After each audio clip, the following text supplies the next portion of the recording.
ನಮಸ್ಕಾರ ಎಲ್ರಿಗೂ, ಹೇಗಿದ್ದೀರಾ ಎಲ್ಲರೂ? ಇವತ್ತು ನಾವು ನಂದಿ ಬೆಟ್ಟದ ಹತ್ತಿರದಲ್ಲಿರುವ ಪುರಾತನ ದೇವಸ್ಥಾನಕ್ಕೆ ಬಂದಿದ್ದೀವಿ.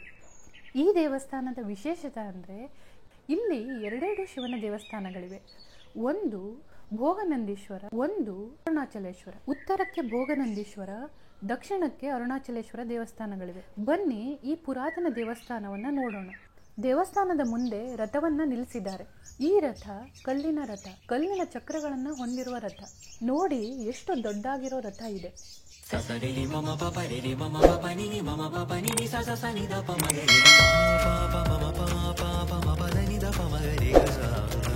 ಇದು ಭೋಗನಂದೀಶ್ವರ ದೇವಸ್ಥಾನ. 4ನೇ ಶತಮಾನದಿಂದ 10ನೇ ಶತಮಾನದವರೆಗೂ ಈ ನಂದಿ ಕ್ಷೇತ್ರ ಬ್ರಾಹ್ಮಣರ ಆಡಳಿತದಲ್ಲಿತ್ತು. ಆ ಆಡಳಿತದಲ್ಲಿ ರತ್ನಾವಳಿ ರಾಣಿ ಈ ದೇವಸ್ಥಾನವನ್ನು ನಿರ್ಮಾಣ ಮಾಡಿದ್ರು. ಬನ್ನಿ ದೇವಸ್ಥಾನವನ್ನು ನೋಡೋಣ. ಈ ದೇವಸ್ಥಾನ ಹಲವಾರು ರಾಜಮನೆತನಗಳ ದೇಣಿಗೆಯಿಂದ ನಿರ್ಮಾಣವಾಗಿದೆ.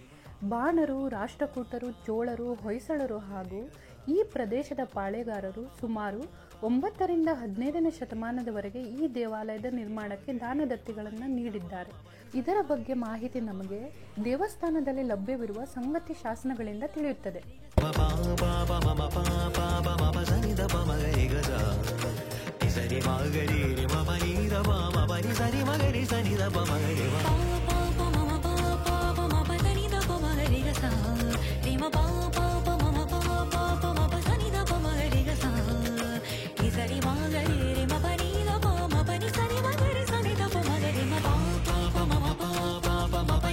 ಭೋಗನಂದೀಶ್ವರ ಮತ್ತು ಅರುಣಾಚಲೇಶ್ವರ ದೇವಸ್ಥಾನಗಳ ಮಧ್ಯೆ ಕಲ್ಲಿನಿಂದ ಅಲಂಕೃತಗೊಂಡಿರುವ ಗೋಪುರಗಳನ್ನು ಹೊಂದಿರುವ ಉಮಾಮಹೇಶ್ವರಿ ದೇವಸ್ಥಾನವಿದೆ.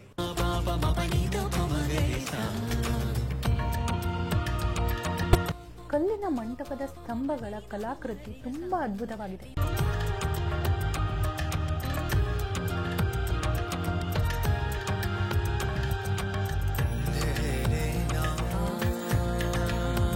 ನಮ್ಮ ಪೂರ್ವಜರು ಎಷ್ಟು ಕೌಶಲ್ಯವಂತರು ಅಂತ ನಿಮಗೆ ನೋಡಬೇಕು ಅಂದರೆ ಹಿಂದೂ ಸನಾತನ ದೇವಸ್ಥಾನಗಳಿಗೆ ಹೋಗಬೇಕು. ಅವರ ಕೈಯಲ್ಲಿ ಎಷ್ಟು ಕಲಾಕೃತಿ ಇತ್ತು ಅಂದರೆ ಕಲ್ಲುಗಳಲ್ಲೂ ಕೂಡ ಇಷ್ಟು ಸುಂದರವಾದ ವಿಗ್ರಹಗಳನ್ನು, ಇಷ್ಟು ಸುಂದರವಾದ ಕೆತ್ತನೆಯನ್ನು ಅವರು ಮಾಡ್ತಾ ಇದ್ರು. ಹಿಂದೂ ದೇವಸ್ಥಾನಗಳ ಒಂದು ವಿಶೇಷತೆ ಅಂದರೆ ಅವರು ರಾಜರ ಕಾಲದಲ್ಲಿ ಏನೇನಾಯಿತು ಆ ಥರಗಳೆಲ್ಲ ಲಿಪಿಗಳನ್ನು ಅವರು ಈ ಕಲ್ಲುಗಳಲ್ಲಿ ಕೆತ್ತಾ ಇದ್ರು.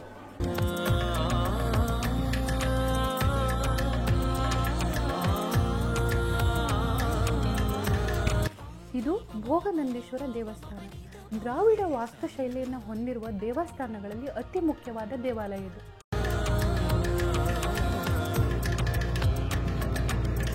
ಇದು ದಕ್ಷಿಣದಲ್ಲಿ ಸ್ಥಾಪಿತವಾಗಿರುವ ಅರುಣಾಚಲೇಶ್ವರ ದೇವಸ್ಥಾನ. ಶಿವನ ಅರುಣಾಚಲೇಶ್ವರ ಮತ್ತು ಭೋಗನಂದೀಶ್ವರ ರೂಪಗಳು ಹಿಂದೂ ಪುರಾಣಗಳ ಪ್ರಕಾರ ಶಿವನ ಜೀವನದಲ್ಲಿ 2 ಹಂತಗಳಾದ ಬಾಲ್ಯ ಮತ್ತು ಯೌವನವನ್ನು ಪ್ರತಿನಿಧಿಸುತ್ತದೆ.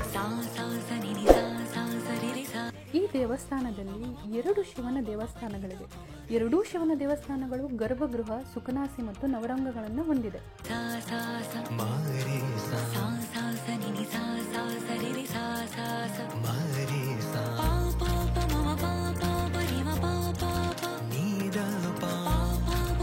ಮೊದಲೆಲ್ಲ ನಮ್ಮ ಪೂರ್ವಜರು ದೇವಸ್ಥಾನಗಳನ್ನು ಎಷ್ಟು ವಿಶಾಲವಾಗಿ ಮಾಡ್ತಾ ಇದ್ರು ಅಂದರೆ ಎಷ್ಟು ಜನರು ಬಂದ್ರೂ ಎಲ್ರಿಗೂ ಆ ದೇವರ ದರ್ಶನವಾಗಬೇಕು ಅಂತ ತುಂಬ ವಿಶಾಲವಾದ ಜಾಗದಲ್ಲಿ ದೇವಸ್ಥಾನಗಳನ್ನು ನಿರ್ಮಾಣ ಮಾಡ್ತಾ ಇದ್ರು.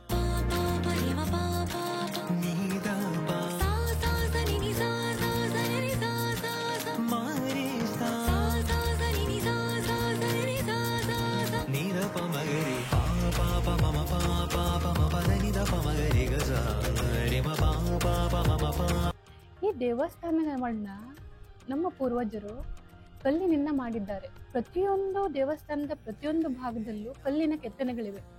ಕಲ್ಲಿನ ಕೆತ್ತನೆಗಳನ್ನು ನೋಡಿದ್ರೆ ನಿಮ್ಗೆ ಅರ್ಥ ಆಗುತ್ತೆ ನಮ್ಮ ಪೂರ್ವಜರು ಎಷ್ಟು ಕರಕುಶಲತೆಯನ್ನು ಹೊಂದಿದ್ದರು ಅಂತ.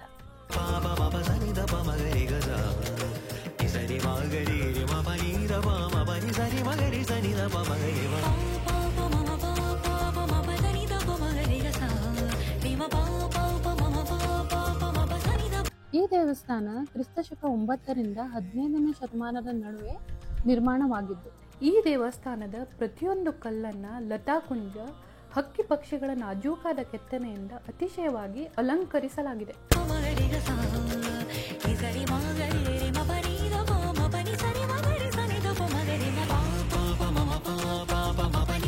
ಈ ದೇವಸ್ಥಾನಗಳ ಕಲಾಕೃತಿಗಳನ್ನು ನೋಡಿದರೆ ನಮ್ಗೆ ಏನು ಅನಿಸುತ್ತೆ ಅಂದರೆ, ಎಷ್ಟೊಂದು ಶತಮಾನಗಳ ಹಿಂದೆ ನಮ್ಮ ಪೂರ್ವಜರು ಏನೂ ಎಲೆಕ್ಟ್ರಾನಿಕ್ ಐಟಮ್ಗಳಿಲ್ಲದೆ ಕೈಯಿಂದ ಕಲ್ಲುಗಳ ಮೇಲೆ ಕೆತ್ತನೆಗಳನ್ನು ಮಾಡಿ ಪ್ರತಿಯೊಂದು ಕಂಬವನ್ನು ಜೋಡಿಸಿ ಇಷ್ಟು ಸುಂದರವಾದ ದೇವಸ್ಥಾನವನ್ನು ನಿರ್ಮಿಸ್ತಾ ಇದ್ರು.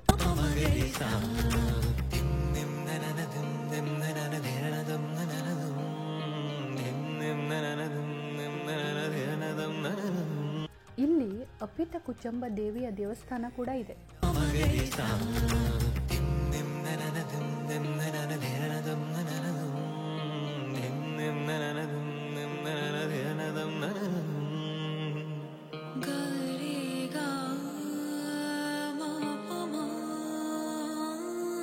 ಈ ಕಲ್ಯಾಣ ಮಂಟಪವು ದೇವರುಗಳಾದ ಶಿವ, ಪಾರ್ವತಿ, ಸೃಷ್ಟಿಕರ್ತ ಬ್ರಹ್ಮ, ಸರಸ್ವತಿ, ರಕ್ಷಕ ವಿಷ್ಣು ಮತ್ತು ಅವನ ಪತ್ನಿ ಲಕ್ಷ್ಮಿ, ಅಗ್ನಿದೇವತೆ ಮತ್ತು ಅವನ ಪತ್ನಿ ಸ್ವಾಹದೇವಿ ಮತ್ತು ಅಲಂಕಾರಿಕ ಬಳ್ಳಿಗಳು ಮತ್ತು ಪಕ್ಷಿಗಳನ್ನು ಹೊಂದಿದೆ.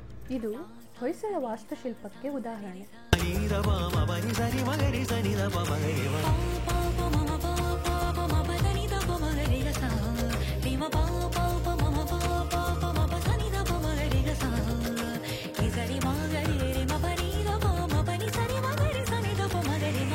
ಈ ದೇವಸ್ಥಾನದ ಆಚೆ ಕಲ್ಯಾಣಿ ಅಥವಾ ಪುಷ್ಕರಣಿ ಇದೆ.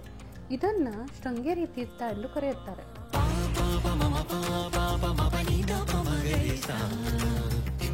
ನಮ್ಮ ಧರ್ಮ ಸನಾತನ ಧರ್ಮ.